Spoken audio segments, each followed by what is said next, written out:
Tonight, we step into the grim and perilous world of medieval assassins, a life far removed from the glamorous portrayals in movies and video games. These were not sleek, smooth-talking professionals trained in secret temples high atop misty mountains. No, these were desperate souls who moved through castle corridors and shadowy alleys, blades hidden beneath threadbare cloaks, shaping history not with grand speeches, but with silence and steel. Now, before we descend into the darkness, together, consider supporting the channel if you truly enjoy this kind of content. Hit that like button and subscribe if it feels right to you, and I'd love to know, where in the world are you tuning in from? What time is it on your end? Drop a comment. It's always fascinating to see our little late-night community stretch across time zones and continents. So go ahead, dim the lights, let the background hum of your fan set the mood, and settle in. Because this journey isn't heroic, it's tragic, filthy, and quietly horrifying. Let's make one thing clear. Nobody in the medieval world ever woke up one morning, stretched, and said, "Today feels like a great day to stab a noble in the throat for a handful of silver and 3 days of hiding in a wine barrel." Becoming an assassin wasn't a childhood dream. It was a role people stumbled into when life went terribly off course. It was never a profession. It was a last resort. The men, and occasionally women, who ended up as assassins weren't mysterious loners trained by wise monks. They were peasants whose homes had burned down, soldiers disgraced in battle, thieves who'd run out of second chances or complete societal ghosts, people so far off the records that even the census didn't notice them. If you had land, a title, or even a moderately successful goat, you didn't pick up a blade. You paid someone else to do it for you. But if you'd just escaped a dungeon, had a knack for causing problems quietly, and could slip into a tavern without turning heads, well, someone eventually noticed, and soon a coin pouch would slide across a candle-lit table. A name would be whispered, not a harmless name like Tom the turnip farmer. No, it was always someone important, someone dangerous. A corrupt noble, a gold-fat bishop, a general with his own private militia. The pay seemed tempting, the job terrifying. But if you were sitting there at all, it meant you had nothing left to lose, no family, no prospects, and certainly no hope of retirement. And the job itself, it came with exactly 0 perks. There was no pension, no status, and certainly no time off. You couldn't hang a wooden sign outside your shack reading, "Discreet problem solving. Ask for Greg." You kept your mouth shut, your head down, and never ever told a soul what you really did, especially not over drinks at the inn. Oh, me? Just a traveling carpet salesman. These stains? Oh, totally not blood. Becoming an assassin wasn't an ambition. It was the destination at the end of a life that had already fallen apart. You weren't a hero. You weren't even the villain. You were a whisper in the dark, a smudge on history, and chances are you didn't live long enough to enjoy the silver. Let's go ahead and destroy one of the most persistent myths. Medieval assassins didn't train by candlelight in monasteries filled with ancient scrolls and kung fu wisdom. There were no inspirational flute solos, no slow-motion montages, no wise old mentor saying, "You're ready, my son." Your training was whatever didn't get you killed. If you were lucky, maybe you'd been a soldier and knew how to grip a dagger without slicing your own hand. If not, stabbing someone was unfortunately pretty intuitive, escaping afterwards. Without getting your kidneys rearranged, now that took some real skill. Or more commonly, just raw, stupid luck. There were no books, no manuals, no secret handshakes. You didn't know how to spot a body double or where the Lord's bedroom exit was hidden. You found that out while clinging to a window ledge and praying it wasn't the servant's room again. As for poison, that was trial and error, emphasis on error. Maybe it worked, maybe it gave the Baron a funny tummy. Maybe you drank the wrong cup. There was no medieval poison control center, just wild guesses, herbs, and regret. On rare occasions, a more experienced killer might show you a few tricks, like how to walk silently across cobblestones or avoid the squeaky step. But apprenticeships weren't standard practice. They were brief, informal, and usually ended when your mentor vanished without a trace, because in this job, no one retires. They just disappear. Weapon training, forget it. You didn't carry a sword, that was for knights and guards. You had a stolen dagger, maybe a bit of wire if you were feeling fancy, and whatever you could stash under your cloak without it rattling. Like a wind chime. You weren't a mysterious master of martial arts. You were a desperate soul with quiet feet and a death wish. Success didn't come from training. It came from surviving. Just long enough to mess it up slightly less the next time. You learned by doing, quickly and badly. Your diploma was a bruised face and blood-stained tunic. There were no ceremonies, just the creeping realization that you were utterly alone. So, what drove someone to this life? Simple. Coin. Heavy, shiny, seductive silver. That was the bait. But the reality, you were paid in lies. Assassins weren't employed. They were used once, maybe twice. Nobody wanted a repeat customer. Clients didn't want loose ends, especially ones who knew names, places, and methods. You'd be offered silver, half now, half later. Later, meaning after we verify you didn't botch the job, embarrass us, or leave a witness alive who could name names. And if you did survive, don't expect thanks. Expect betrayal. Maybe the client skipped town. Maybe they sent someone to silence you instead of paying you. A knife in the ribs cost less than fulfilling a contract. And even when you did get your payment, it was never enough. Not for the blood, not for the risk, not for the 3 days spent sleeping in a haystack full of lice, fleas, and existential dread. A handful of tarnished coins, a nod and a warning, you were never here. Oh, and here's a delightful twist. Some jobs weren't even real. They were traps, setups. You'd be sent to kill someone dangerous, only to discover you'd been lured into an ambush. The guards were already waiting. Your name was already carved into the gallows. And what were you going to do about it? Sue, march into court and say, "Your Honor, I'd like to file a formal complaint. Lord Reginald didn't pay me for the assassination." The only court you'd see was the one where you'd be the exhibit, dangling from a rope. So you learned quickly. Take what you could. Demand payment up front. Trust no one. Not even the scribe who swore this was a clean job. Spoiler alert, it wasn't. Now let's talk about gear. Put away every fantasy image you have.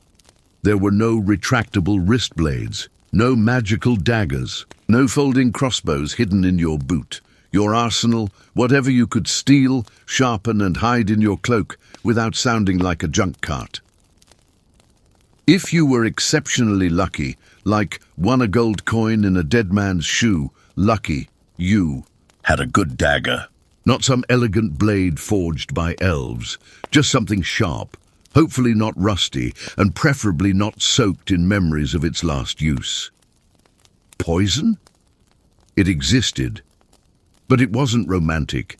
It was made from herbs, minerals, sometimes dead animals or frogs. It could kill or just make your target puke for a few days and become deeply suspicious of their next meal.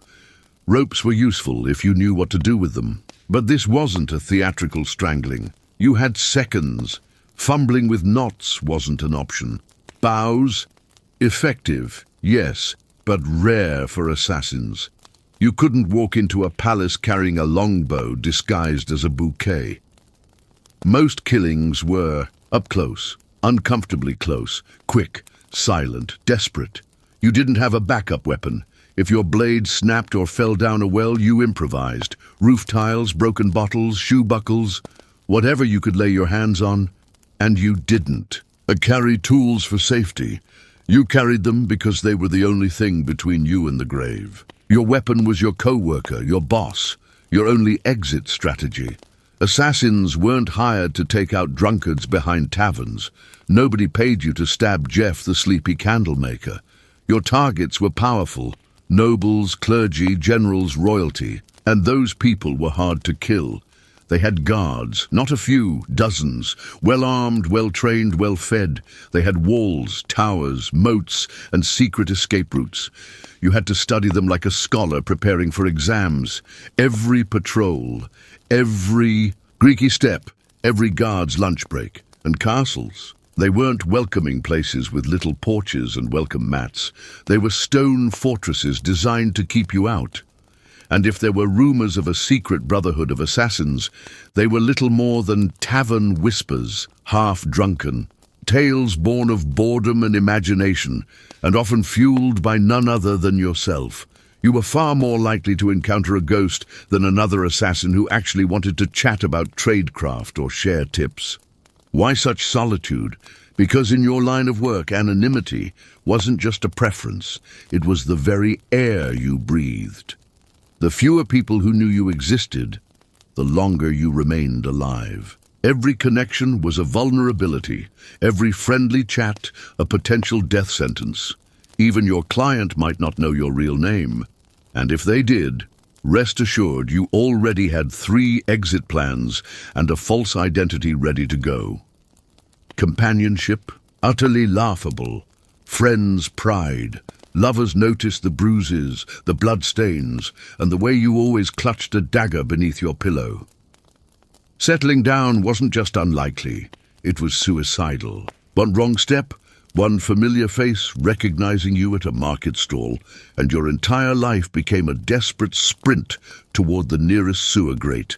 Even among the criminal underworld, you were the outcast. Thieves and smugglers formed tight-knit circles. You were the one who made people disappear. They avoided you like plague or worse, saw you as a walking catastrophe waiting to happen. Nobody wanted to split a stew with the person whose profession might invite an angry mob with pitchforks and torches. And don't expect sympathy. You couldn't exactly cry on someone's shoulder about how hard it was to sleep after quietly strangling a corrupt bishop. If you dared to speak of your work, people would assume you were either dangerously unstable or an excellent liar, and in truth, they wouldn't be wrong on either count. So you kept your secrets, your scars, and your steel to yourself. At inns, you chose the darkest corner, back pressed to the wall, eyes fixed on every soul who entered. You never drank too much. You never stayed more than a single night. You never gave your name, unless someone paid first. And even then it was likely a name that belonged to someone long dead. Being an assassin in the medieval world meant mastering the art of erasure. Not just disappearing into crowds, but vanishing. From every life you might have led, and when the time came, when the contract was accepted and the target named, you moved like a shadow. You planned every step. You mapped your route. You bribed the doorman. You disguised yourself as a chimney sweep or a beggar or a stable hand. But then everything could fall apart in a single breath. Perhaps the target turned at the wrong moment. Perhaps they were holding their child. Or maybe, just maybe, your hand trembled, the blade quivered, and your nerve abandoned you. 1 second of hesitation, and you were already dead. Because in this business, failure wasn't a gentle reprimand or a scolding from your superior. It was a grotesque, public death, one that involved fire, ropes, wheels, or instruments with delightfully cruel names like the Bonecracker's Delight. Missing the kill didn't just mean the mission failed. It meant your mark was still breathing and shouting to everyone who would listen. Your ghost-like anonymity was shattered. Suddenly, you weren't a shadow. You were a fugitive. And your face, crudely drawn and full of malice, was pinned to every tavern wall within 30 miles. Guards you once slipped past unnoticed were now motivated and alert. And sometimes it wasn't even the target who posed the greatest danger, it was the client. Because when you failed, you weren't just useless, you were a risk, a liability, a mouth that could spill secrets under the right torture device. And the same people who had hired you in whispers would now commission your demise with terrifying enthusiasm. There were no second chances, no apologies, no blade slipped, I'll try again tomorrow. You had one shot, one heartbeat. And if you missed it, the best you could hope for was a quick death before anyone figured out who sent you. And then, miraculously, you pulled it off. The plan worked. The blade struck true. No cries, no alarms, just a clean fall and a very important person who no longer existed. Congratulations. Now run. Because being a successful assassin in the Middle Ages wasn't some elegant rooftop moment sipping wine as the city burned behind you. It meant bolting down alleys, blood on your boots, and a dog already howling your scent. There was no quiet celebration, no drink with comrades, no debrief with your client over mulled wine. The second your knife did its work, your next mission was survival. Escape routes had to be rehearsed before the kill. Side streets, rooftops, sewer grates, a boat tied off by someone who owed you a favor. Because within minutes, the entire city would be on alert. Gates sealed. Soldiers posted. Sketches of your face, accompanied by phrases like armed and extremely stabby, distributed faster than wildfire. And your client? Assuming they intended to pay you at all, they wouldn't be waiting with a smile. They'd be gone, vanished into their own shadows, because a freshly blooded assassin was the most dangerous person alive. You knew too much. You had proven you could breach walls, meant to keep kings safe. So even when you succeeded, you walked away with coin in one hand and a bullseye on your back. What did success earn you? A week sleeping in barns, bribing ferry captains, shaving your beard in the dark, and impersonating a monk named Brother Lucian as you tried to vanish into a caravan heading east. Success didn't mean safety. It meant beginning again. New city, new name, new people hunting you. And if life wasn't already miserable enough, hungry, hunted, and reeking of goats, you also had to contend with the endless, imaginative paranoia of the medieval mind. Because to most villagers, you weren't just a killer. You were something unholy, an abomination who whispered to devils and smeared frog guts on your blade under the light of a full moon. Why else could you vanish in a puff of shadows and slip past guards unseen? Logic had no place in the medieval mind. But superstition, that was gospel. Some believed assassins could shapeshift into animals. Others swore you were invisible unless doused in holy water. One charming tale claimed you made pacts with forest spirits and could kill by breathing through walls. So imagine walking into a village and hearing a mother hiss to her children, "Don't look him in the eye. He'll hex the baby." Even your tools made people suspicious. A dagger, clearly forged in a cursed smithy. Poison, not chemistry, witchcraft, and surely you stirred it with a severed toe under a blood moon, right? You might assume that fear worked in your favor, that people avoiding you kept you safe. But the opposite was true. Superstitious mobs didn't hesitate. They didn't ask questions. They hurled rocks, lit torches, and screamed, "Burn him," before he calls down lightning. The mere whisper of your presence could cause an outbreak of hysteria. A noble dies choking on a chicken bone, and suddenly the village elder is blaming the quiet stranger who arrived 2 days ago. You could be hunted for simply existing in the wrong place at the wrong time. That meant constant movement, never staying more than a few nights. One day you're a trader, the next a mute pilgrim, the third a corpse in a ditch if you're careless. If you stayed too long, a priest would ring the bell, and 5 angry farmers would be outside your door holding pitchforks like they'd been rehearsing this moment for years. And heaven forbid you were caught with anything odd. Foreign coins, dried herbs, a strange accent. That was enough to earn you the title sorcerer and a fast-track trip to the pyre. In a world where monsters were believed to wear human faces, being too clever, too quiet, or simply too efficient made you one. Thing, a threat. And threats, in the logic of the Middle Ages, were best dealt with immediately, and ideally on fire. Poison. The so-called weapon of elegance. No noise, no blood, no violence. Just a drink, a stagger, a sigh, and silence. That was the fantasy. The reality?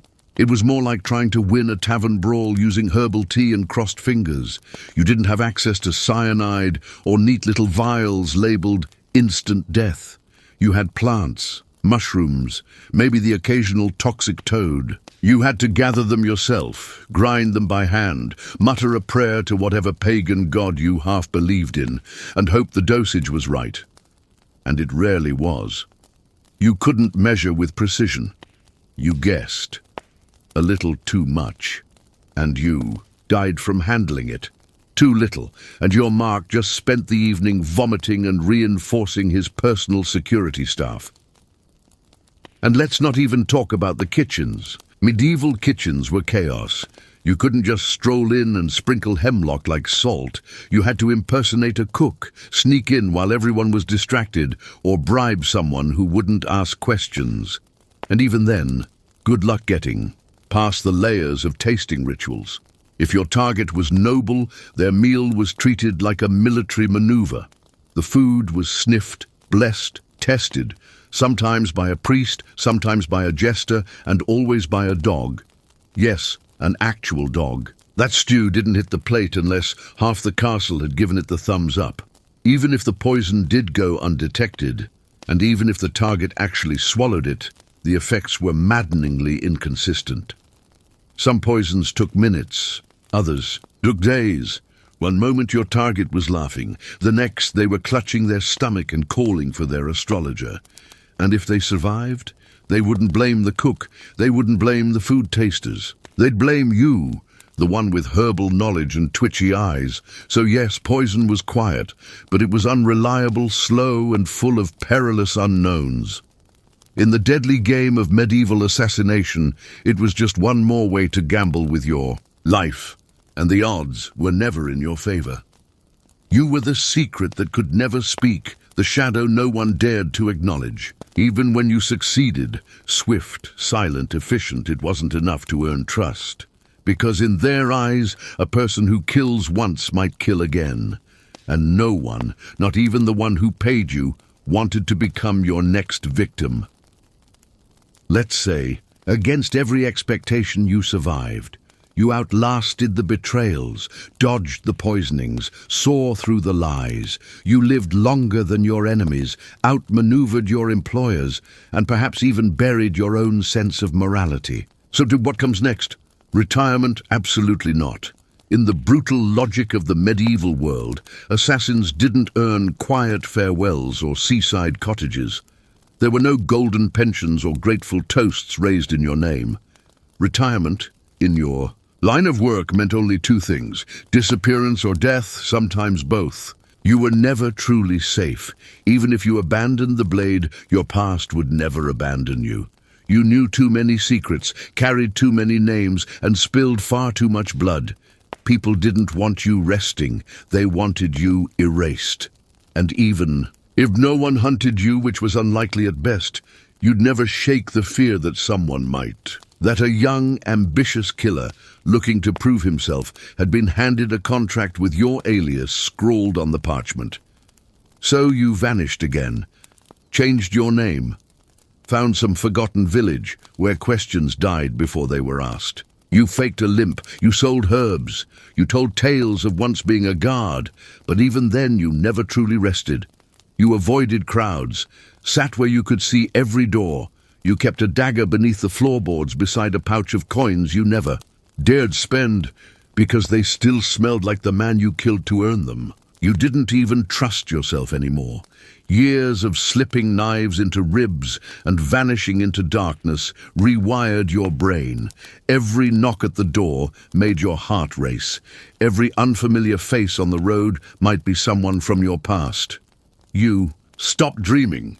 Dreams were dangerous. You couldn't love, you couldn't relax, you couldn't even laugh too loud. You weren't a man anymore. You were a ghost wrapped in flesh, trying desperately to pass for human. The truth was bitter. There was no endgame for a medieval assassin. Just a slow, cold fade into obscurity. Constant movement, constant paranoia, until one day you slipped quietly into the dark, and no one even noticed you were gone. And perhaps that was the best ending you could hope for. By now, you've probably realized the truth. Being a medieval assassin wasn't some darkly romantic fantasy. It wasn't noble. It wasn't even especially profitable. It was a grim, thankless, short-lived existence, stitched together with blood, secrets, and silence. You wouldn't last, not a week, perhaps not even a single day, because you'd enter the role with all the wrong assumptions, that you'd be cool, composed, a shadow in control. But the reality? You'd be cold, hungry, one misstep away from the noose. You'd slip into town, cloak drawn tight around your shoulders, ready for action, only to discover your target had vanished, relocated without warning. The guards might be drunk, but that didn't make them slow to draw steel. The stable boy you bribed, he just sold you out for a mug of stale ale and a half loaf of bread. You'd freeze at the wrong moment, stab the wrong man, get recognized by the wrong maid who'd once seen your face outside the chapel. In an instant, you're not a whisper in the dark, you're a problem in the open. So you run. But medieval terrain doesn't care about your training. Mud sucks at your boots. Uneven cobblestones trip your every step. Chickens, far more numerous than you expected, scatter and squawk like alarm bells. You slip, crash to the ground, and before you can rise, you're tackled by a guard named Thomas, whose fiancée just left him and who's more than happy to take it out on you. Suppose you survive that. What then? No allies, no honor, no future, just rumors and suspicions swirling like smoke, and the creeping realization that even if you do everything right, if you succeed beyond expectation, the best you can hope for is to die old, alone, and unknown, hiding behind a borrowed name in a village that still believes in fairies. No, you wouldn't last. And honestly, you shouldn't even try.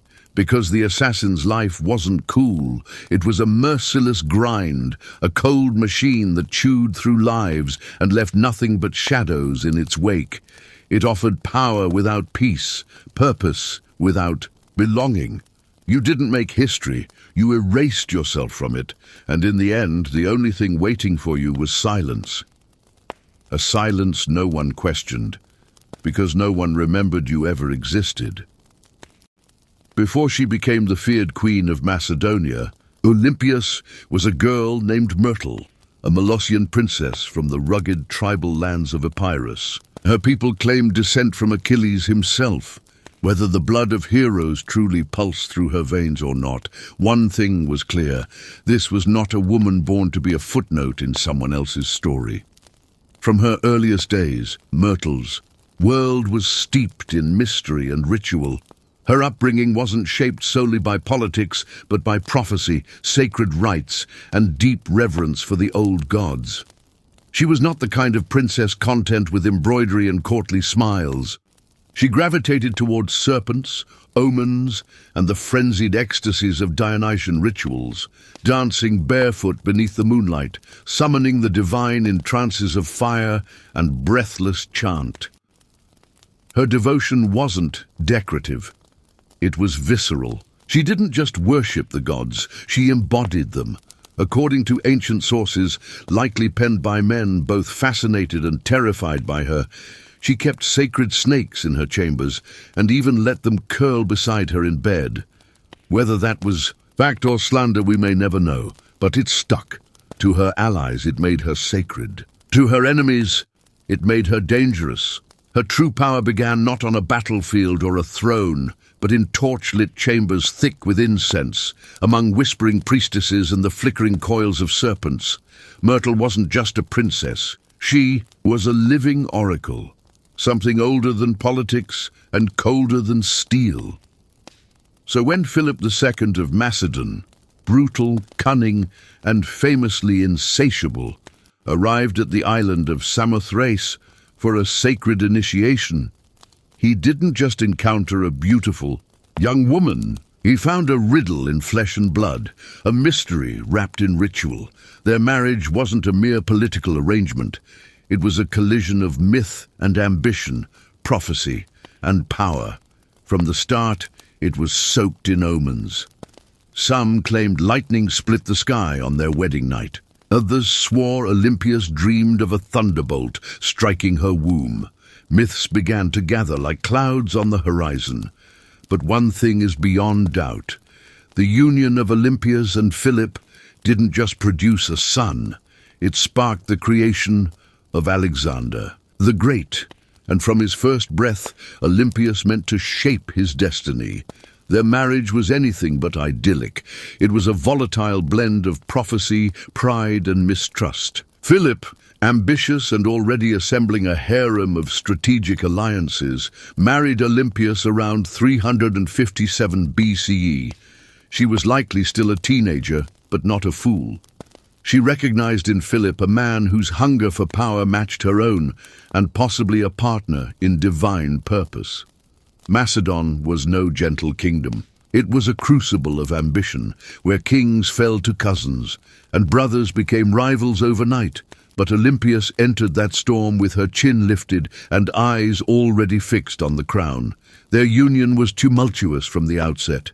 Philip, for all his brilliance, was never meant for monogamy. He took many wives, for love, for strategy, for conquest. But Olympias did not fade into the background. She held court, forged her own alliances, consulted oracles, performed rites, and may have even tried to shape Philip's fate as much as her own. Then came Alexander, and with him, a myth in the making. Legends say Olympias dreamed of fire encircling her newborn, and Philip saw a lion sealing her womb. Whether real or crafted, these tales carried weight. They weren't just parents, they were architects of destiny. But with Alexander's rise came fractures. Olympias bristled at Philip's new Macedonian bride, Cleopatra, Eurydice. This wasn't a petty rivalry. Cleopatra's Macedonian bloodline posed a real political threat. If she bore a son, that child would be considered purer by Macedonian nobles, undermining Alexander's claim.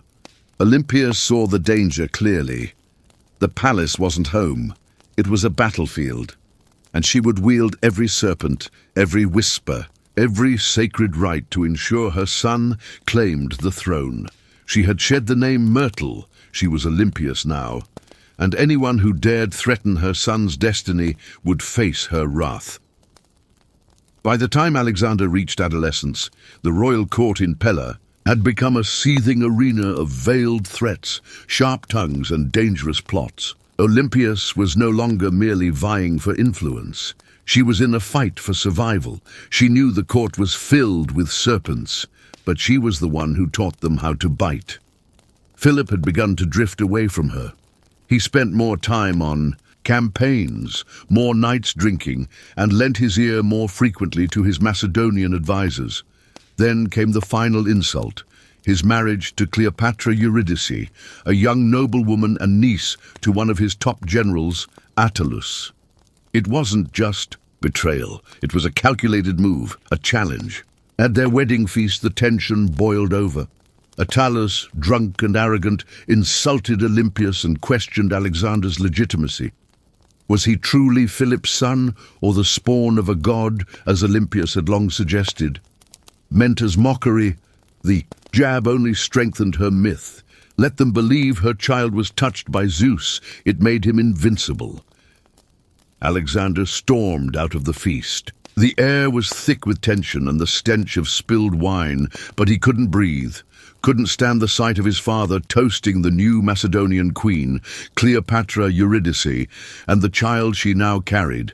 His fists clenched, not just in anger, but in fear that everything he'd been promised might vanish with one well-timed birth. Olympias, ever proud and far too perceptive, saw it too. She left Macedon entirely, retreating to Epirus, not in exile, but in strategy. Her departure was not an escape, it was a movement on the board. A queen retreating behind her own walls to plan her next strike. She wasn't merely defending her son's ascent, she was crafting it, step by step, with ruthless precision. Olympias was no bystander to destiny, she was its architect. Alexander, may have disapproved of the brutal purge of Cleopatra's family, yet he allowed it to happen, because deep down he understood what his mother had always known: power demands sacrifice. And in Macedon, blood was both lineage and liability. With her son now king, Olympias faded somewhat from public view, not in defeat but by design. This was not retirement, it was metamorphosis. She transitioned from overt actions to subtle manipulation, retreating from the spotlight only to operate more effectively from the shadows. As Alexander prepared to unleash his legendary campaign against Persia, Olympias stayed behind, not as a passive queen mother, but as a vigilant spiritual custodian of his divine mission. From afar, she worked tirelessly. She sent him sacred relics, sought omens from oracles, and performed rituals to guide his hand. In her eyes, his conquest wasn't merely geopolitical, it was divine fulfillment. Alexander wasn't just marching to war, he was enacting prophecy. And as long as she lived, no rival, be they Macedonian noble or Persian king, would derail that sacred purpose. She had cleansed the palace, crowned her son, and now she would protect his legacy with the quiet fury of a serpent coiled beneath. The altar. Though left behind in Macedon, Olympias was far from powerless. Her official title may have been Queen Mother, but make no mistake, she ruled in all but name. While Alexander handed the regency to his trusted general Antipater, Olympias refused to be sidelined. Her influence pulsed through Macedonian politics like a hidden current. She wrote constantly to Alexander, letters not of affection but of politics, warning, strategy, and divine counsel. These were not the musings of a loving mother. They were veiled commands steeped in prophecy and poison, and Alexander read every single one. She reminded him who his enemies truly were, sowed doubts about his companions, and condemned his embrace of Persian customs. She questioned his marriages, and even his dangerous flirtation with divinity. Where others whispered behind closed doors, Olympias dared to say what no man would, that a god-king could still be wrong, especially when he strayed from his roots, and from her. Back in Macedon, Antipater grew increasingly frustrated. Olympias undercut his authority at every turn, invoking her sacred role and noble bloodline. She stirred discontent across Epirus, Thessaly, and among the nobility, wielding rumors as weapons. With Olympias, a whisper could be as lethal as a spear. Her letters to Alexander grew sharper, accusing Antipater of treachery, painting him as another Philip, ambitious, disloyal, waiting for a moment to strike. Whether she truly believed this or simply feared losing control is unclear, but one thing was certain: she wanted him removed. Alexander hesitated. He needed Antipater to keep order in Greece while he waged war in Asia. And so the rift between Olympias and Antipater widened like a fault line. Olympias watched and waited, but her patience frayed. She had survived too many palace intrigues to be ruled by an old soldier. As Alexander's empire stretched from the Aegean to India, she saw cracks forming. He was relying too heavily on foreign advisors, placing trust in men who didn't share her faith or her blood. To her, his victories came not from tactics or treaties, but from divine favor and from her. If he forgot that, she would remind him, mother or not. Then came the unthinkable. News arrived from Babylon in 323 BCE. Alexander was dead, and it did not come like a trumpet. It came like a dagger. Olympias had not merely lost a son. She had lost a world she had built from nothing but will and prophecy. Her divine storm was gone, and in his place chaos reigned. No clear heir, no single successor. Only generals, hungry, divided, circling his empire like vultures around a corpse. Antipater still held power in Macedon and Greece. He had never liked Olympias, and now his influence grew unchecked. Worse still, Alexander's sister Cleopatra had become a pawn, courted by rival generals seeking to use her bloodline for their own ambitions. Olympias knew what was coming. Civil war wasn't a question, it was a certainty. But even without Alexander, she was not without leverage. She had his bloodline. Alexander IV, the infant son born to Roxana, the Bactrian princess Alexander had married, now became the center of Olympias's strategy. The boy was vulnerable, but so was the entire empire. Olympias knew that the child was both target and weapon. She aligned herself with Roxana, determined to protect the boy and use his birthright as a claim to power. But the tides were shifting. The old generals who had once bowed to Alexander refused to kneel to his widow or his mother. They had ambitions now, armies, grudges. Olympias, ever defiant, remained unfazed. She had faced worse: snakes, assassins, kings, a few power-hungry. Warlords were nothing new.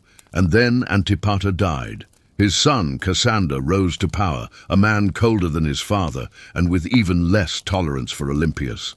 The confrontation between them was inevitable. The serpent mother of Alexander against the frost-hearted usurper.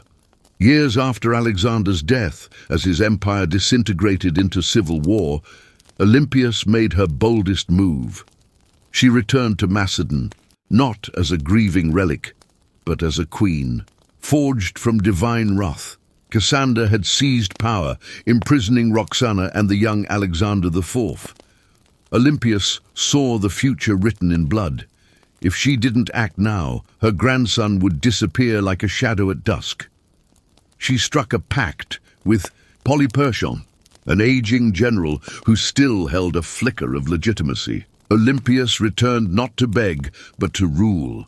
With his support and the memory of her son's glory behind her, she marched into Macedon at the head of an army, and the earth trembled. Towns opened their gates, soldiers defected, even her enemies hesitated.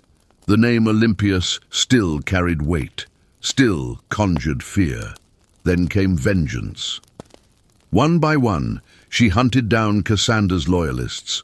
She seized Philip III Aridaeus, Alexander's mentally impaired half-brother and puppet king, and ordered his execution. His wife, Eurydice, was given a choice: suicide or execution. She refused. Olympias had her strangled. It was brutal, wrapped in ritual, and delivered like divine justice. Her message rang clear. Only the blood of Alexander had the right to rule. For a brief, incandescent moment, Olympias held Macedon in her grasp. She had revived the dynasty. She had purged the traitors.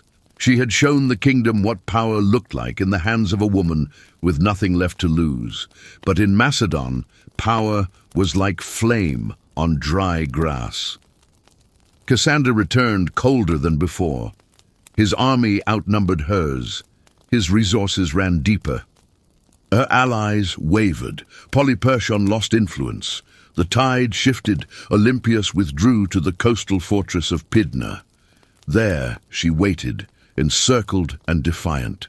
She had set the fire. Now the smoke choked the air, and her enemies came knocking. Olympias, once the most feared woman in the ancient world, now stood alone, besieged. Yet even then, she did not flinch. For nearly a year, she endured starvation, disease, and abandonment. With the same iron presence that had once bent kings to her will, she did not act like a prisoner. She acted like the mother of a god. Cassander hesitated. Killing her outright was dangerous. She was more than a woman. She was a myth. Still, the siege tightened. Hunger turned fatal. Her garrison surrendered. At last, Olympias was captured, but Cassander would not kill her directly. That would be too clean, too bold. Instead, he handed her to the families of those she had executed. Let them decide her fate. And they did. Death. But when the executioners arrived, no one dared strike. Olympias stood tall, silent, regal. Her gaze burned through them, like an oracle reading smoke. They had grown up fearing her snakes, her omens, her fire. And now, in her frail form, they saw something terrible and divine. Not a single Macedonian could bring down the blade. So Cassander sent foreigners, outsiders with no memory of her glory, only orders. And so, in silence, Olympias was killed, not with grandeur, not with dignity, but with fear and quiet steel. Her death was not just the end of a life, it was the end of a bloodline, the final extinguishing of Alexander's divine flame. But even then, the shadow of Olympias lingered, coiled, watching, reminding history what it cost to birth a god. The corridors twist upon themselves and spiral into confusion. Staircases seem to lead nowhere. Even today, with maps and guides, it's easy to lose your bearings here. This is Knossos, once the heart of Minoan civilization and widely believed to be the inspiration behind one of the most enduring myths in human history, the Labyrinth of the Minotaur. But before it became legend, it was something far more extraordinary. A palace, not merely a royal residence, but an entire city contained beneath a single sprawling roof. Built around 1900 BCE and continuously expanded over centuries, Knossos eventually covered nearly 150,000 square feet. Within its vast footprint were over 1,000 rooms, some grand, some intimate, connected through an intricate web of corridors, staircases, and open spaces. Light wells channeled the sun into interior chambers. Magazines stored food and precious goods. Shrines whispered of forgotten deities. Workshops rang with the rhythm of craftsmanship, and deep within, archaeologists believe, were some of the world's first flushing toilets. Knossos had running water, multi-story apartments, and a ventilation system that felt almost futuristic. This wasn't a crude stronghold, it was an architectural marvel. What looks like a tangle of chaos to modern eyes might have seemed like magic to ancient ones.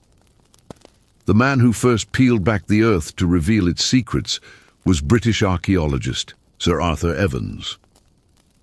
Beginning his excavations in the early 1900s, Evans became convinced that Knossos was the origin of the Greek legend of the labyrinth. The palace layout was bewildering, its architecture laden with symbolism. And everywhere he turned, he found bulls, painted on frescoes, etched into stone, cast in tiny golden amulets. The bull, he realized, was sacred to the Minoans. Evans went so far as to name the civilization after the mythical king Minos, entwining history and legend into one. Whether King Minos ever truly lived is still debated, but his myth has become inseparable from these ruins. And yet, curiously, no one has ever uncovered a literal labyrinth. There are no underground mazes, no prison chambers, no sign of a half-man monster lurking in the depths. What we have instead is something more elusive, a city built in loops, wings and layers, deliberately difficult to navigate. And the deeper one explores, the harder it becomes to separate myth from memory. So we must ask, was the Minotaur born from these walls, or was the palace itself the monster?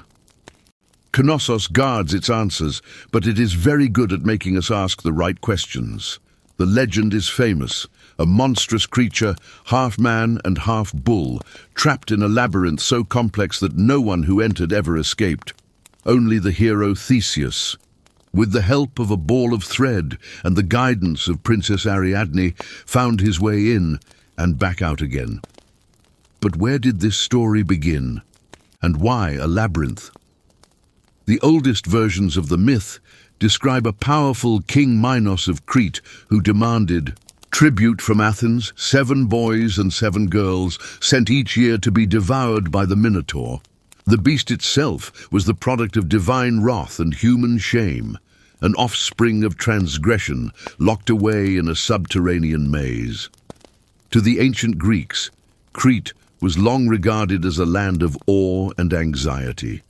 Its people, the Minoans, were skilled, seafarers who exuded elegance and enigma.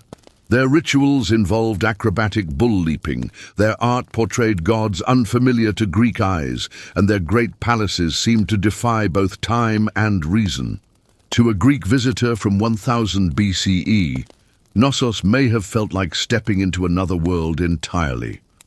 The bull held a sacred role in Minoan society.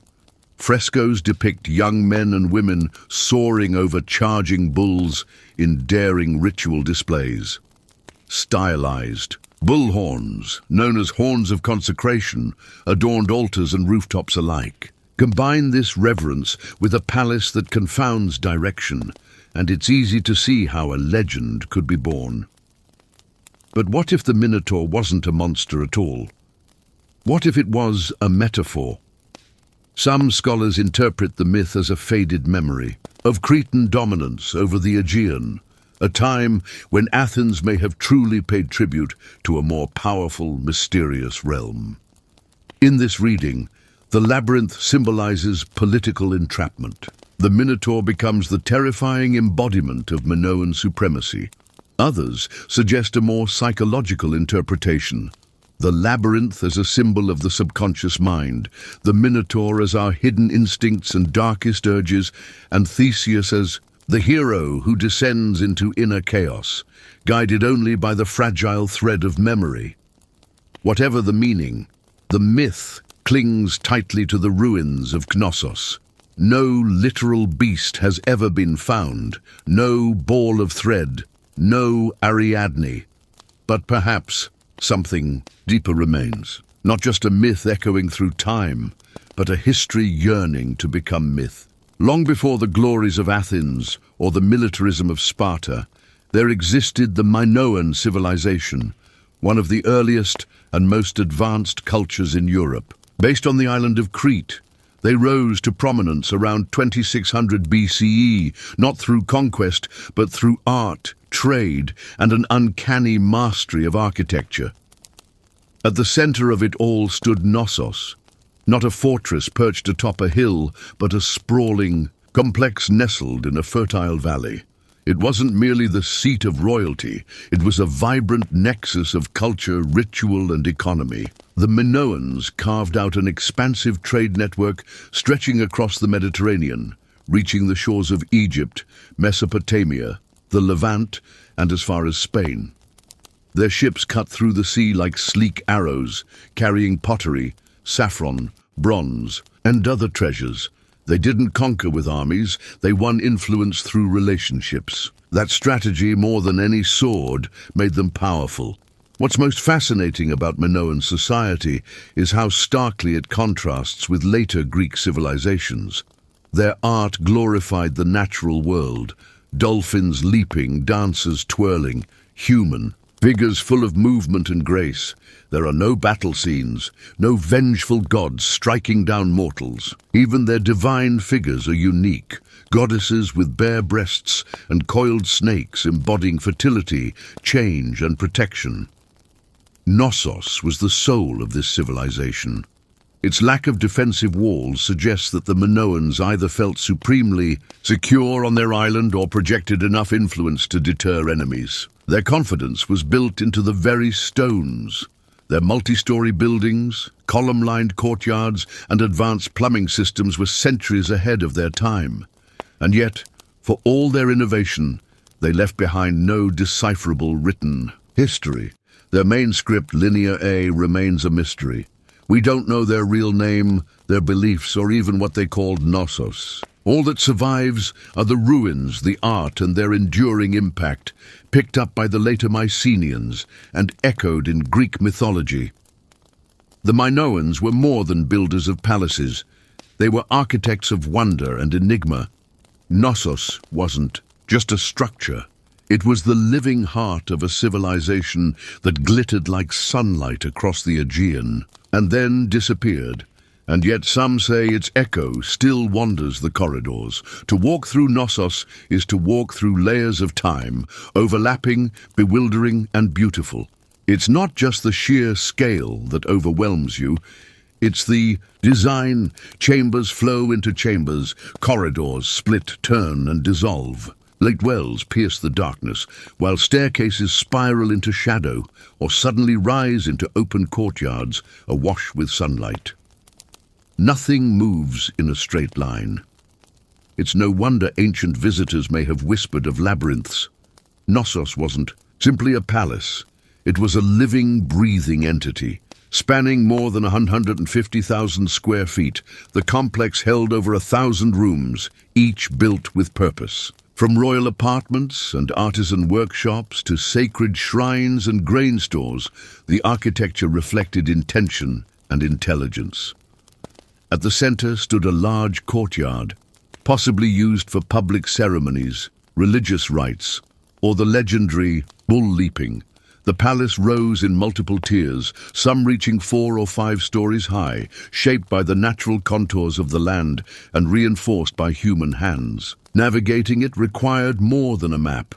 It demanded intuition, or perhaps, like Theseus, a guiding thread. Despite the apparent chaos, there was brilliance in the design. The Minoans pioneered passive ventilation, drawing cool air into the building through shafts and staircases. They collected rainwater in clay pipes and created toilets that flushed long before the Romans made such things fashionable. One of the most enigmatic spaces is the so-called throne room. At its heart is an alabaster seat built into the wall and flanked by benches. Surrounding it are frescoes of griffins, mythical guardians. Was this the seat of a priest-king, a goddess, a sacred tribunal? We can only guess. The walls of Knossos speak in color. Vibrant frescoes show dolphins leaping above bathtubs, women in layered skirts with bare chests, and youths vaulting over bulls mid-air. This wasn't just decoration. It was an expression of identity, a reflection of a culture deeply rooted in nature and the sea. But the further you go into Knossos, the more disoriented you become. Some spaces seem deliberately designed to confuse. Perhaps this is the true seed of the labyrinth myth, not a prison for monsters, but a palace so alive, so layered with meaning, it could make you question reality. No locks, no beasts, just mystery. Knossos was more than a palace. It was a sacred space, an embodiment of the Minoan spirit. Unlike the towering temples of Zeus or Athena that would come later, the divine at Knossos is subtle, woven into the fabric of the structure. Shrines hide in corners, pillars rise like silent sentinels. The bull motif dominates, carved into stone, painted on walls, raised high on altars. The Minoans didn't fear the bull, they revered it. The famed bull-leaping fresco wasn't mere spectacle. It may have depicted a sacred rite, men and women dancing with death, vaulting over a charging bull in a performance that blended danger, grace, and worship. Not sport, but sacred theater, a symbolic triumph over chaos. And then, in the storerooms beneath the palace, archaeologists uncovered some of the most iconic figures in Minoan culture, the snake goddesses. The great palatial system of Knossos didn't vanish with a roar. It simply stopped. The once bustling halls fell silent. Rituals faded, ceremonies ended, and the creeping fingers of nature began their slow reclamation. Silence settled over the stones. By the time Homer sang of Crete in his epic verses, the grand city of Knossos was already a ghost in the Greek imagination, an ancient myth entangled in tales of kings, monsters, and labyrinths. And perhaps that's fitting, because what brought down Knossos wasn't just a cataclysmic eruption or foreign invasion. It was something more insidious, time itself. The slow, inevitable decay that all great things eventually face, crushed beneath the rising weight of new empires and shifting destinies. But time doesn't erase everything. Bones remain, stones remain, and if you listen, truly listen, the ancient maze still seems to hum just beneath the earth. For thousands of years, Knossos slumbered beneath the warm Cretan soil, indistinguishable from the rocky hills and olive groves that dotted the landscape. Its name was forgotten, its myths distorted by centuries of retelling, its walls swallowed by time and dust. That is, until one man dared to chase a legend. His name was Sir Arthur Evans. Evans wasn't just an archaeologist. He was a romantic with a flair for drama and a deep reverence for Homeric myth. In 1900, driven by rumours and fragments of lore, Evans purchased a stretch of land near modern-day Heraklion. Local farmers had long reported strange artifacts, seals, pottery shards, fragments of something massive buried beneath their fields. Evans saw not coincidence, but opportunity. He began to dig. What he unearthed would reshape the entire understanding of the Aegean world.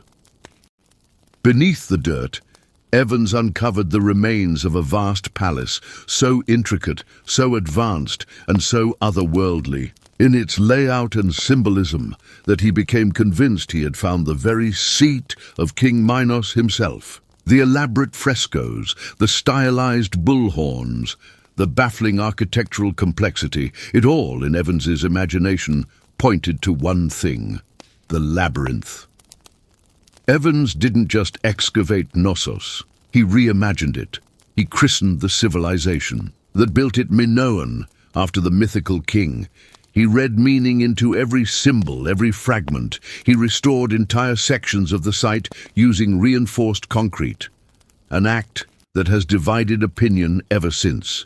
To some, he was a visionary breathing life into ancient stones. To others, a meddler, muddying the line between archaeology and fantasy. Today, Knossos is as much a monument to Evans as it is to the Minoans. The ruins you walk through are equal parts Bronze Age splendor and Edwardian ambition. And yet, for all the criticism, it was Evans who resurrected a forgotten world, a civilization far older than classical Greece, filled not with warriors and tyrants, but with art, elegance, and maritime grace. Among his discoveries was a script that has never been deciphered, Linear A. Its silent symbols still defy translation, hinting at a sophisticated language and a level of literacy that challenges long-held assumptions about the Bronze Age. With each unearthed tablet, Evans wasn't just digging up history, he was exposing how much we still don't know. Knossos, it turns out, wasn't just a ruin. It was a myth, resurrected. It was a story far stranger and more beautiful than Evans or anyone else could have imagined. A palace that truly did feel like a maze, a civilization that vanished into shadow, and a man who pulled back the veil. Of soil to find, not monsters, but mystery. For 3,000 years, Knossos had slept. Evans rang the bell that woke it. To step into Knossos today is to enter a symbolic language of architecture. The walls don't just hold space, they communicate. They speak through frescoes, carvings, and patterns that saturate every corner. But this language doesn't come with a manual. The Minoans left us no Rosetta Stone. Their words, locked in Linear A, remain silent, so we must learn to read their world through what they painted, etched, and arranged. Their stories are visual, told through color, movement, and iconography. And what they chose to depict is as fascinating as what they left out.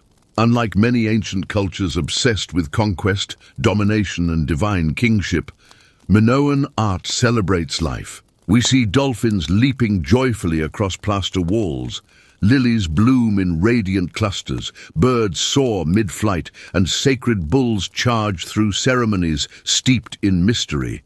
The people themselves are depicted with an elegance rare in ancient art, dancing, offering gifts, performing sacred rituals. Even when danger appears, there is a rhythm, a poise, a grace to it. This wasn't a civilization obsessed with glorifying death. It was one that revered cycles of nature, of life, of the cosmos. At the center of this symbolic universe is perhaps the most iconic Minoan emblem, the double axe, or labries. Found carved into stone, painted in frescoes and hidden in shrines, the labries is believed to have held religious power, possibly tied to goddess worship or celestial movements. Some scholars even argue that the word labyrinth originates from labries, suggesting that the original labyrinth wasn't a physical trap, but a spiritual house of the double axe, a sacred place rather than a prison. Then there are the horns of consecration, stylized bull horns placed atop walls, altars, and rooftops. These too may have marked the boundaries between sacred and profane space, emphasizing the bull's deep spiritual significance. Whether the animal represented fertility, chaos, nature, or divinity itself is still debated, but its presence is inescapable. It is everywhere. Even the architecture of Knossos may have been symbolic. Some believe its winding corridors and complex layers weren't just practical, they were spiritual, that they mimicked celestial paths or seasonal rhythms, that they guided the visitor through a metaphorical journey, from life to death, from ignorance to enlightenment, from the mortal world to the divine. The palace becomes not a dwelling, but a pilgrimage, a maze not of stone, but of meaning. Yet without a deciphered script, we're left to guess.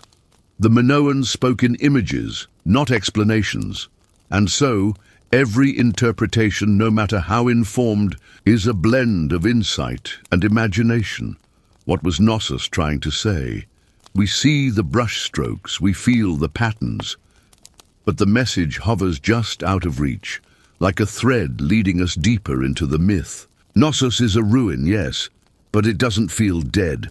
There's a hum beneath the surface, a pulse, not of ghosts or gods, but of questions, of myths that refuse to fade, of lives that echo still. Thousands of years after its fall, Knossos still holds us. Tourists roam its halls, scholars dig deeper, writers dream of minotaurs and heroes. The myth lives on.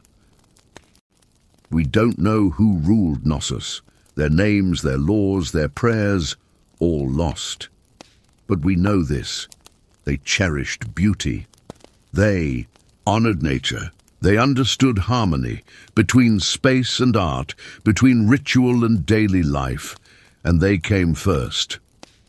Before the Parthenon, before the Roman Forum, before the Hebrew temples or the Persian palaces, there was Knossos, a palace that was also a city that was also a temple that may have been above all a story.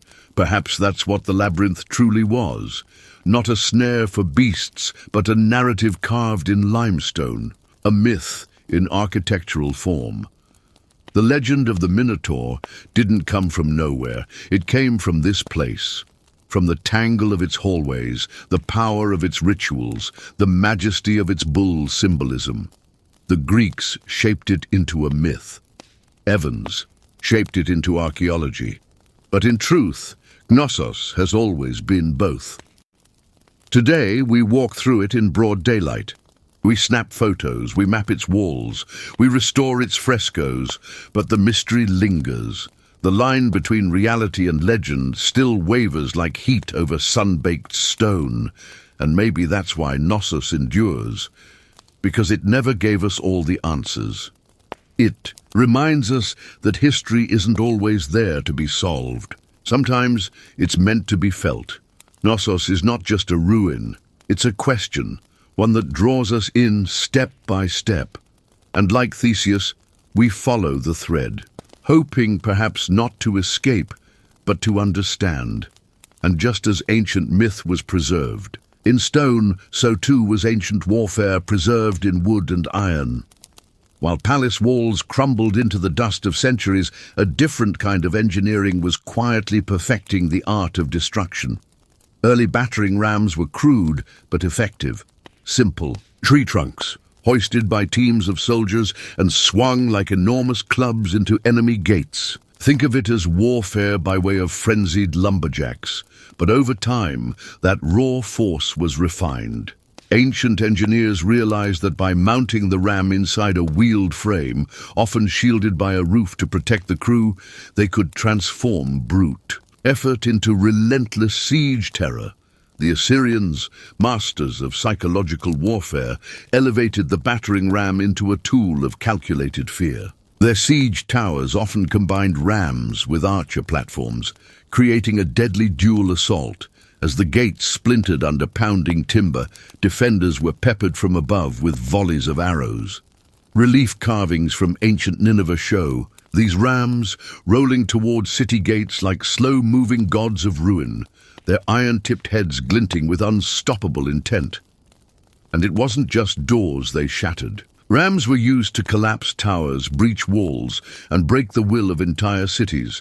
Their arrival was an ultimatum: surrender or watch your strongholds fall like stale bread beneath a hammer. The Greeks refined the technology. The Romans perfected it. Roman engineers built monumental battering rams, often suspended with ropes or chains inside massive siege shelters. Some required entire squads to operate, their coordinated rhythm echoing like thunder rolling across stone.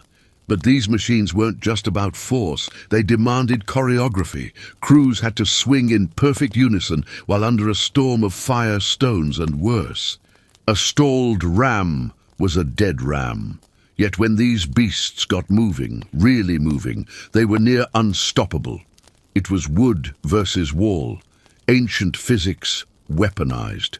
And it was only the beginning. Because if the battering ram was the brute, the catapult was the tactician. While rams crushed defenses up close, catapults attacked from afar, launching not just stone, but psychological dread. They were the first true artillery of history, and they changed everything. But the counterweight trebuchet, the revolutionary siege engine that would forever alter the face of medieval warfare, didn't burst onto the scene until the 12th century. Its arrival was likely facilitated by either Byzantine ingenuity or Muslim innovation, acting as intermediaries of knowledge between East and West. Once the design reached Europe, it ignited a siege warfare renaissance. Castles, cities, and strongholds across the continent would soon tremble before its terrible precision. The sheer power of a well-constructed trebuchet was awe-inspiring, capable of hurling 300-pound stones over distances exceeding 300 meters. It transformed the battlefield into a stage of controlled devastation. Massive boulders, as large as furniture, would crash into towers, cave in walls, and send shockwaves of dread through enemy ranks.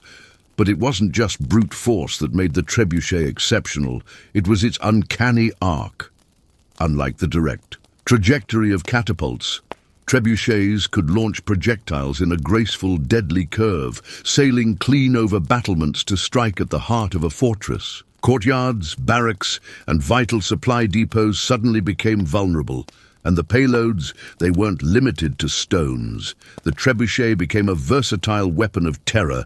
Diseased carcasses, blazing pitch, and pots of quicklime were among the many gruesome options. These weren't just physical assaults, they were psychological warfare. Even messages, threats, or insults could be flung over the walls, wrapped crudely around rocks, sent as grim letters by air. One of the most infamous accounts comes from the siege of Stirling Castle in Scotland. There, a trebuchet known as Warwolf, so enormous it bordered on absurdity, was built under the command of King Edward III. The mere sight of it terrified the defenders into surrender. But Edward, in a chilling act of pride or curiosity, refused to accept their capitulation until the machine had been fired. The results were predictably devastating. Despite its dominance, the trebuchet had its drawbacks. It wasn't a quick weapon. Construction alone could take hours or days. Each shot required careful reloading and the supervision of experienced engineers. Yet, when it roared to life, when the great counterweight dropped, it felt like the wrath of the heavens itself. The trebuchet wasn't just a machine, it was a spectacle of destruction. While trebuchets battered walls from afar and rams crushed gates up close, another weapon approached war with a bold, in-your-face strategy: the siege tower. These towering wooden behemoths were like mobile skyscrapers on wheels, armored with soaked animal hides to resist fire, bristling with archers, and packed with soldiers ready for close-quarters combat. If the trebuchet was a distant thunderstorm, the siege tower was a storm cloud at your doorstep. The siege tower was the ancient world's version of a combined troop transport and fortress. Its purpose was straightforward: eliminate the advantage of height. As long as defenders held the walls, they had the upper hand. The siege tower sought to neutralize that by offering attackers a mobile platform that could rise to the battlements themselves. Though they became synonymous with medieval warfare, the roots of siege towers trace far back to the Assyrians in the 9th century BCE. But it was the Greeks and later the Hellenistic kingdoms who elevated the design, sometimes literally, to dizzying heights. During the siege of Rhodes in 305 BCE, Macedonian general Demetrius crafted a 9-story monster called the Helepolis, the taker of cities. Towering over 100 feet tall, armored in iron plates and armed with catapults, it was an ambitious war machine that required thousands of soldiers to push. Ironically, it collapsed under its own weight, but the scale of its vision was unmatched. The concept remained the same through centuries. Siege towers allowed troops to ascend and descend directly onto enemy walls, bypassing the perilous climb of ladders or the narrow choke points of breached gates. From the top decks, archers could rain arrows down upon defenders, while melee soldiers waited below to swarm the parapets once contact was made. But they were not invincible. Siege towers were slow-moving, clumsy in rough terrain, and painfully vulnerable to fire, projectiles, or environmental sabotage. Defenders knew this. They countered by digging deep moats, creating muddy traps, and building secondary inner defenses like counterscarp walls. Anything to slow or redirect these towering threats. Still, when a siege tower reached the wall and the boarding ramp slammed down, it signaled the beginning of chaos. The vertical battlefield had arrived, and with it, the horrors of hand-to-hand. Combat fought high above the blood-soaked ground, yet not every siege tactic relied on thunder or spectacle. Some of the most terrifying strategies took place silently, out of sight and underground. Siege tunneling, also known as sapping, was the grim, painstaking craft of undermining an enemy fortress. Literally, attackers would dig beneath the walls, propping up their tunnels with wooden supports. Once the structure was ready, they would ignite those supports. As the fire consumed the beams, the earth above would collapse, bringing down walls, towers, and often the will to fight with them. One moment, a city's defenses stood unshaken. The next, entire sections crumbled into ruin. This tactic lacked the grandeur of trebuchets or towers, but it was ruthlessly effective. The Assyrians were among the first to explore its possibilities, but it truly evolved into an art under the Greeks, Persians, and later medieval European engineers. The siege of Plataea in 429 BCE offers one of the earliest dramatic examples. The Spartans dug beneath the city's walls, hoping to cause a collapse, but the defenders countered with their own tunnels. The result? Underground battles in the dark, knife fights in cramped torchlit tunnels filled with dust, fear, and desperation. This practice of digging against the diggers became known as countermining, and it introduced a chilling new layer to siege warfare: subterranean combat. Imagine the eerie tension.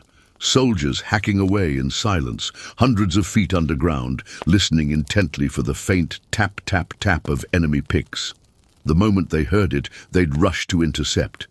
The result was often a brutal melee, fought in pitch darkness, where flame and blade met in suffocating claustrophobia. There was no glory in these encounters, only filth, fear, and the grim satisfaction of survival. When it worked, however, the payoff could be catastrophic. In 1212, during the siege of Rochester Castle in England, King John's forces tunneled beneath the southern tower. They packed the mine with pig fat, a gruesome but effective accelerant, and set it ablaze. The resulting collapse brought down an entire section of the castle's defences, stunning the garrison and forcing a surrender soon after. By the 13th century, siege engineers had become more than just builders. They were part geologists, part demolition experts. They analysed soil, predicted load-bearing weaknesses, and orchestrated collapses with clinical precision. It was slow, labour-intensive, and often deadly work. But if you couldn't go over the wall, and you couldn't break through it, you could always bring it down from below. Yet, siege warfare wasn't a one-sided affair.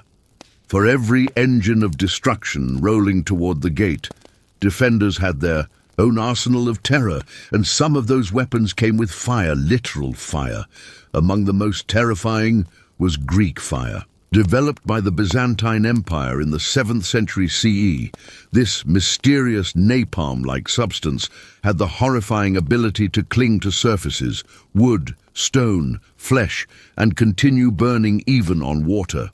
It was deployed through pressurized siphons or flung in clay pots, and it created scenes of chaos and destruction that no soldier could forget.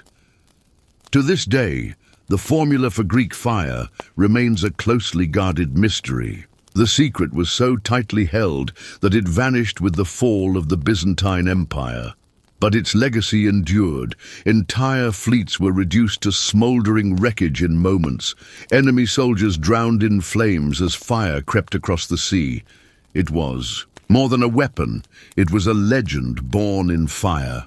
Not all defensive strategies required mythical chemistry. Simpler, but no less horrific, were the boiling liquids, boiling water, oil, or even sand, poured from murder holes. Those charmingly named apertures in ceilings of gateways or towers. Invaders who reached the foot of the wall would find themselves doused in scalding agony from above. It wasn't glorious, but it was brutally effective. Siege warfare was never just about machines. It was about terror, ingenuity, and will. Every battering ram or tower rolled forward was met with equal determination from behind the walls. And in that deadly dance between attacker and defender, fire, stone, and steel wrote the history of war in ash and ruin.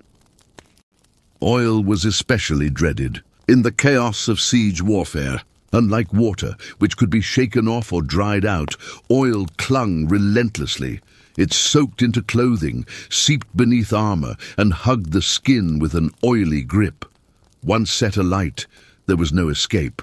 The flames didn't just burn, they devoured. Crawling with unnatural persistence, impossible to extinguish. Imagine climbing a siege ladder, already drenched in sweat and terror, only to be welcomed by a deluge of burning oil. A fire you couldn't smother, couldn't roll away from. A fire that didn't stop. And yet not all weapons of defense needed to be so dramatic. Hot sand, for instance, may have looked harmless from a distance, just a sprinkle tossed down from the walls. But it was a quiet, insidious killer. The grains would slip into every crevice of a soldier's armor, especially around the vulnerable joints, neck and wrists, and there they would cook, trapped against skin by metal. The sand retained heat long enough to cause horrific second- and third-degree burns, roasting the flesh beneath. It didn't make a spectacular scene, but it could reduce even the bravest warriors to shrieking, writhing figures in seconds. Defenders knew their walls alone wouldn't hold forever. So they turned to an ancient and universal ally, gravity. The force that pulled the stones into place could also tear invaders apart.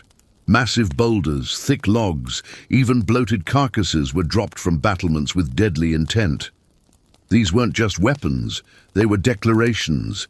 Each falling mass was meant to crush not only bones, but morale. Siege towers were splintered, men scattered, and formations broken under the sheer weight of nature turned against them. And then there were the traps, devices of delay and deception. Hidden pits camouflaged with straw, drawbridges designed to collapse mid-crossing, barricades lined with sharpened spikes. Castles were transformed into brutal puzzles where every path forward was a gamble. Each step might be the last. These weren't just meant to kill, but to confuse, to stall, to demoralize. Time was the defender's greatest weapon, because in the slow grind of siege warfare, every minute the walls held was a victory. It was one more minute for the enemy's supplies to dwindle, for disease to fester in cramped camps, or for distant reinforcements to arrive on the horizon. Siege warfare was never just about brute force. It was attrition in slow motion.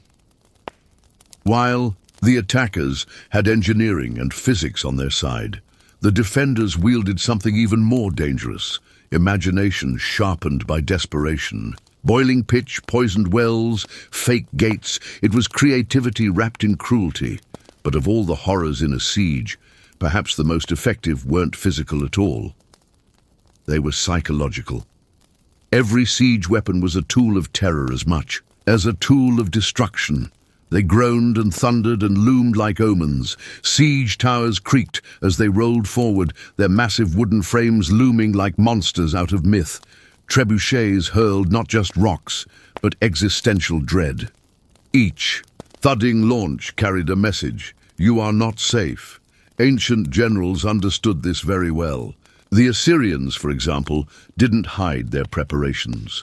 They paraded their siege engines across the desert, dragging them with pomp and ceremony to let defenders see what was coming.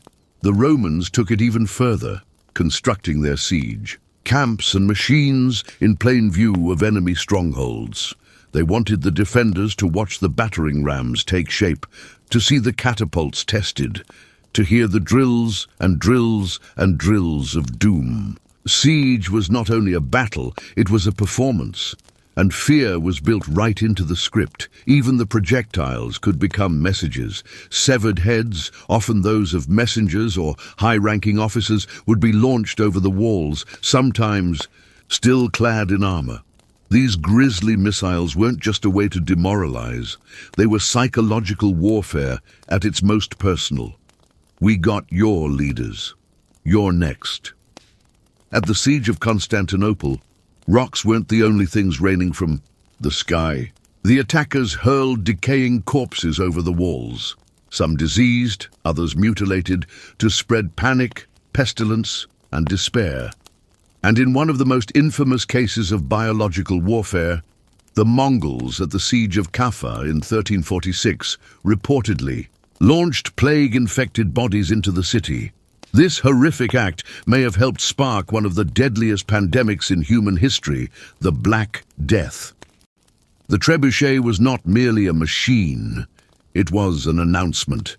Its presence was thunderous.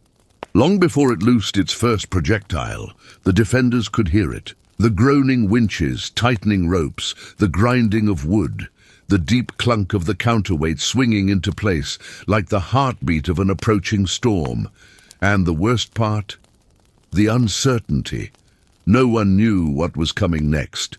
A rain of arrows, a burning barrel, a plague-racked corpse, or worse, nothing, silence. Ominous, heavy, calculating silence as engineers adjusted their aim. Even the sounds were weapons. The rhythmic thump of a battering ram against the gate, boom, boom, boom, each strike another crack in the defender's nerves.